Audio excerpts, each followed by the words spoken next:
This episode of Storytellers is brought to you by these fine companies. I'm Bill Bader Jr., and you're watching Storytellers at Competition Plus TV.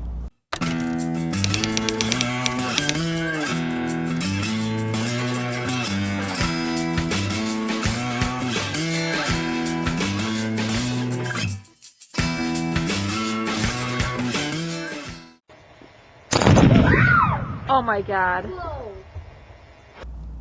Dad had been gone from the racetrack for many, many years, and I always would have a meeting with our pyrotechnician, Terry Granneman. His nickname was Torch, and Torch and I would sit every winter, every late winter, early spring, and we would talk about the new thing.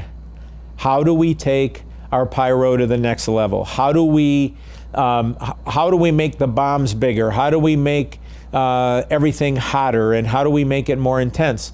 So Terry had this idea of creating a Cremora bomb. And a Cremora bomb is a 5-gallon drywall bucket. You drill a hole in the bottom. You put your detonation cable in there. You put a base layer of black powder. And then you put Cremora, coffee Cremora, which is highly apparently explosive. And there's some kind of chemical reaction with the black powder and the Cremora. And so we literally, one evening, it was a Thursday night, Wednesday night or Thursday night, and it was at dusk, and we did a test fire of the first ever Cremora bomb. And it was freaking awesome. It was awesome. It was like it created an atomic cloud, and it was badass. The mushroom cloud. And I said, Terry, let's do this, but we got to do like 10 of them, and they've got to be as intense as you can make them. And Terry looked at me and he said, okay. And he said it just that way. And we packed, I think, 10 of these. And they were packed with Cremora in this 5-gallon drywall bucket, and they sat just on the outside of the Summit guard wall. And they sat there all day on event day. Now keep in mind, the test fire, we drilled the hole, put in the detonation cable, we put in the black powder, and we put in the Cremora. We waited a few seconds and we lit it.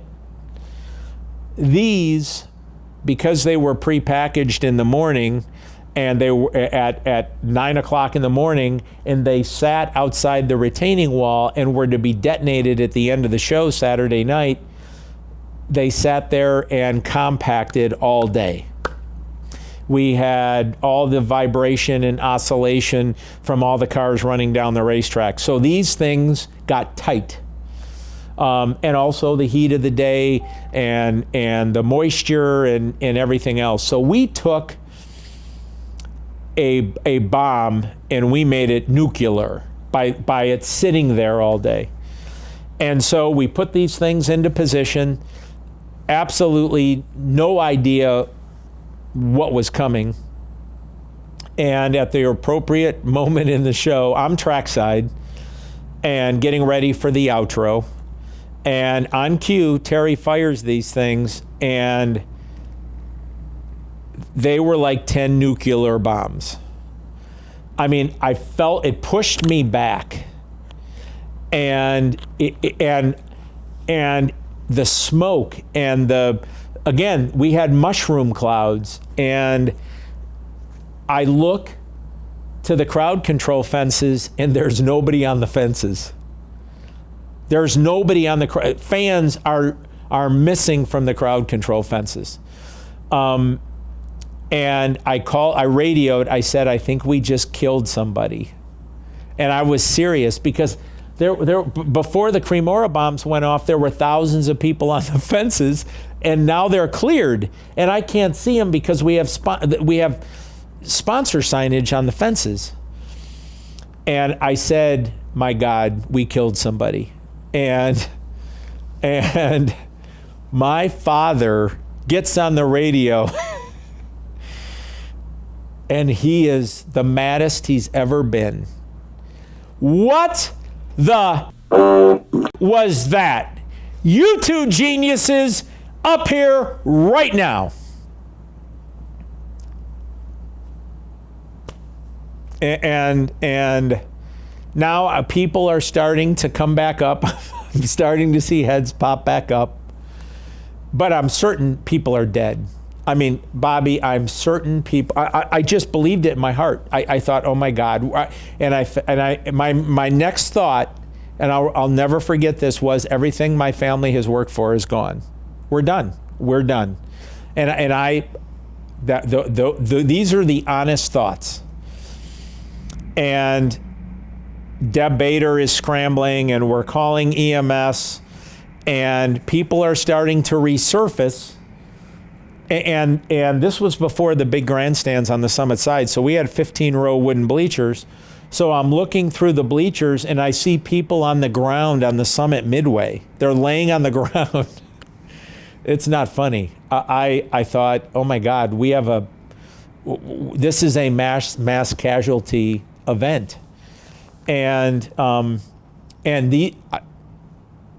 we get up to race control, and my father is asking us questions that we're trying to answer, but he wouldn't let us answer. He kept firing away more questions, and we were getting the first 2 or 3 words out of every response, and then another question came, and so we had to stop and we had to regather, and this is a very uncomfortable situation. And then some guy knocks on the door, comes into race control with a big piece of a white drywall bucket.